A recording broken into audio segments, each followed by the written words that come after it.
Summer వచ్చింది అంటే చాలు ప్రతి ఒక్కరూ గోవాకి వెళ్లాలని చూస్తుంటారు. కానీ కొందరు మాత్రం ఉద్యోగరీత్యా వీలు కావడం లేదు.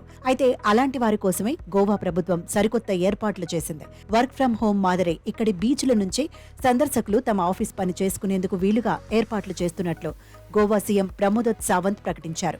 ప్రజలు మొత్తం గోవాకు రావచ్చు, విశ్రాంతి తీసుకోవచ్చు, అదేవిధంగా ఆఫీస్ పని కూడా ఇక్కడే చేసుకోవచ్చని తెలిపాడు. ఈ దిశగా డిజిటల్ నోమాడ్ విధానం తీసుకొస్తున్నామని వెల్లడించారు.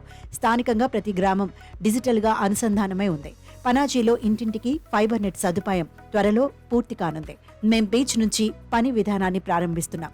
ఈ దిశగా డిజిటల్ నోమాడ్ విధానాన్ని ప్రవేశపెట్టనున్నాం. దీని ద్వారా పర్యాటకులు ఇక్కడి నుంచే ఆఫీస్ పని చేసుకోవచ్చు. దీనికి తగిన వాతావరణం కల్పిస్తామని సీఎం సావంత్ వివరించారు. ఇప్పటికే బీచుల్లోనే కూర్చొని సముద్రాన్ని చూస్తూ తమ ఆఫీస్ పనులను చేసేలా కోవర్కింగ్ స్టేషన్లను ఏర్పాటు చేస్తోంది గోవా ప్రభుత్వం. పర్యాటకానికి హాట్స్పాట్ గా ఉన్న గోవాను మరింతగా ఎదిగేలా చేయడమే లక్ష్యంగా పనిచేస్తుంది ఆ రాష్ట్ర ప్రభుత్వం. ఎన్నో దేశాల నుంచి గోవాకు విదేశీయులు వస్తూ ఉంటారు.